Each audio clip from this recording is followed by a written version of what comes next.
Sejarah berdirinya Indonesia.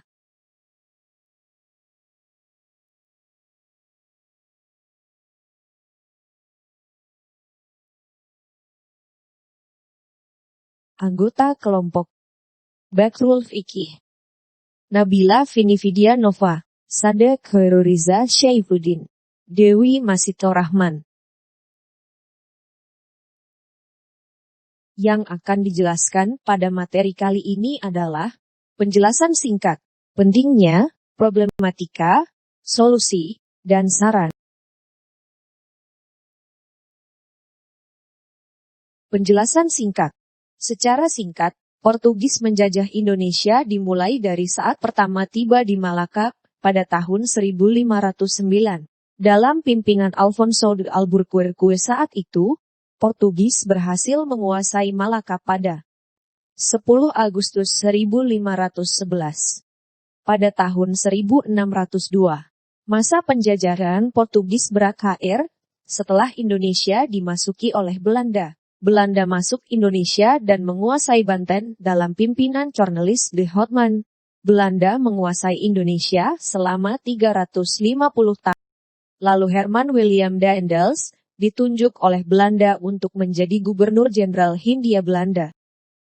Pada masa pemerintahannya, rakyat Indonesia dipaksa bekerja untuk membangun jalan dari Anyer Panarukan dengan upah sangat minim.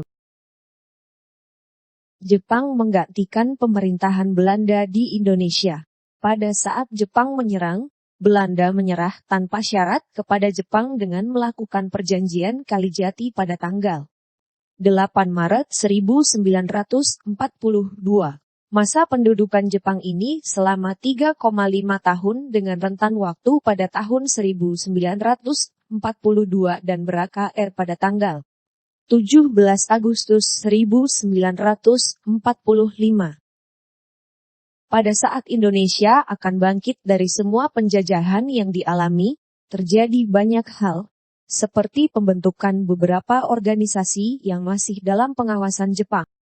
Organisasi yang dibuat saat itu salah satunya adalah Peta Pembela Tanah Air, Hio Tentara Pembantu, Utera, dan lain-lain. Pemerintahan Jepang berakhir setelah Jepang kalah dari tentara sekutu pada saat Perang Dunia II. Tentara sekutu meledakkan 2 kota di Jepang, Hiroshima dan Nagasaki. Setelah mendengar adanya kekalahan Jepang, dibentuklah sebuah badan yakni BPUPKI atau Dokuretsu Jumbicho Sakai yang diketuai oleh Dr. Rajiman Widyoninga. Selain itu, ada juga PPKI yang setelah proklamasi tugasnya adalah mengambil keputusan, mengesahkan dan menetapkan Undang-Undang Dasar atau UUD sebagai dasar negara. Indonesia pun berubah menjadi pemerintahan Negara Kesatuan Republik Indonesia dengan kedaulatan rakyat. Pentingnya sejarah dalam kehidupan yaitu menjadi lebih tahu mengenai asal-usul barang yang kita gunakan sehari-hari.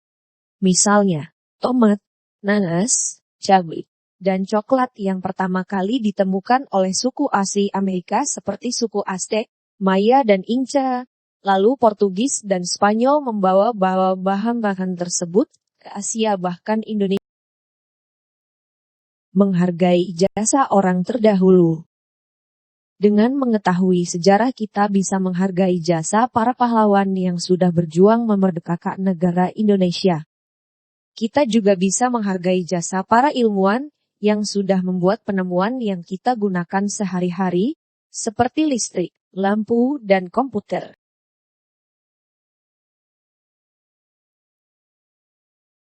Mengetahui perkembangan teknologi dan peradaban.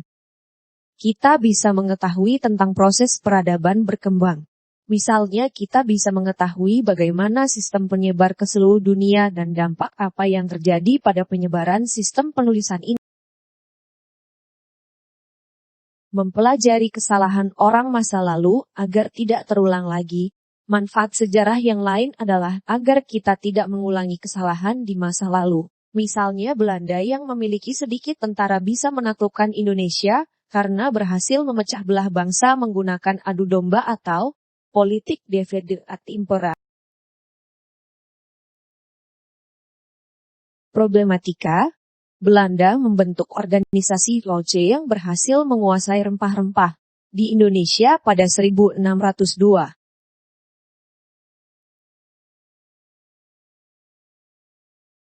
Kantor VOC berpindah ke Sulawesi Selatan karena pasar sudah dikuasai Tionghoa, dan di Sulawesi Selatan VOC berhadapan dengan Sultan Hasanuddin. Berbagai macam perjanjian telah dibuat, salah satunya adalah Perjanjian Bongaya, tetapi Sultan Hasanuddin melanggar perjanjian. Setelah itu mereka berpencar ke berbagai wilayah, salah satunya di Yogyakarta. VOC menandatangani Perjanjian Giyanti, yang isinya Belanda mengakui Mangkubumi sebagai Sultan Hamengkubuwono yang pertama, tepatnya di Yogyakarta. Perjanjian ini membuat pecah belahnya Kerajaan Mataram menjadi Kasultanan Surakarta dan Kasultanan Yogyakarta. VOC dibubarkan pada 1 Januari 1800. Setelah Perancis mengalahkan Belanda. Tanam paksa atau sistem kultivasi di Jawa. Tanam paksa dimulai pada era Gubernur Jenderal Van den Bosch di tahun 1830. Dengan sistem ini, Belanda memonopoli perdagangan komoditi-komoditi ekspor di Jawa. Para petani Jawa harus menyerahkan 1/5 dari hasil panen mereka kepada Perdebatan golongan muda dan golongan tua. Golongan muda yang ingin segera memproklamasikan kemerdekaan karena pada saat itu Indonesia ada posisi vacuum of power atau kekosongan kekuasaan. Sedangkan golongan tua masih ingin mendiskusikannya dengan PPKI agar bisa mencegah pertumpahan darah.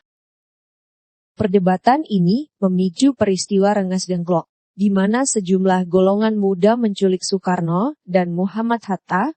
Golongan muda mendesak agar proklamasi dilakukan pada 16 Agustus 1945. Solusi: bangkrutnya VOC. Di dalam VOC terdapat jual beli jabatan, sogokan diberikan agar bisa mendapat jabatan di VOC. Faktor yang mendorong para pekerjanya melakukan kecurangan adalah karena gaji yang rendah di VOC. Korupsi juga kerap terjadi. Sistem upeti pun VOC. Pejabat yang lebih rendah harus memberi upeti kepada pejabat yang lebih tinggi. Berakhirnya tanam paksa. Terjadinya reaksi-reaksi dari berbagai pihak, penentangan rakyat Indonesia, penentangan dari kaum pengusaha, bahkan penentangan dari kaum humanis Belanda seperti De Westdekker dan Baron van Heuvel dan lain-lain. Karena dinilai tanam paksa sangat tidak manusiawi. Akhirnya, dengan politik ekonomi liberal kolonial setelah dikeluarkan Undang-Undang Pokok Agraria tahun 1870. Proklamasi Kemerdekaan Indonesia. Ahmad Subarjo datang dan mengatakan bahwa kemerdekaan akan diumumkan pada 17 Agustus 1945. Golongan muda pun melepaskan Soekarno dan Muhammad Hatta. Malam harinya mereka kembali ke Jakarta, dan keesokan harinya dilaksanakan kemerdekaan Indonesia. Saran: VOC bangkrut dikarenakan korupsi yang banyak dilakukan oleh pejabatnya. Dari sini kita bisa tahu bahwa korupsi bisa menghancurkan perusahaan besar bahkan negara sekalipun.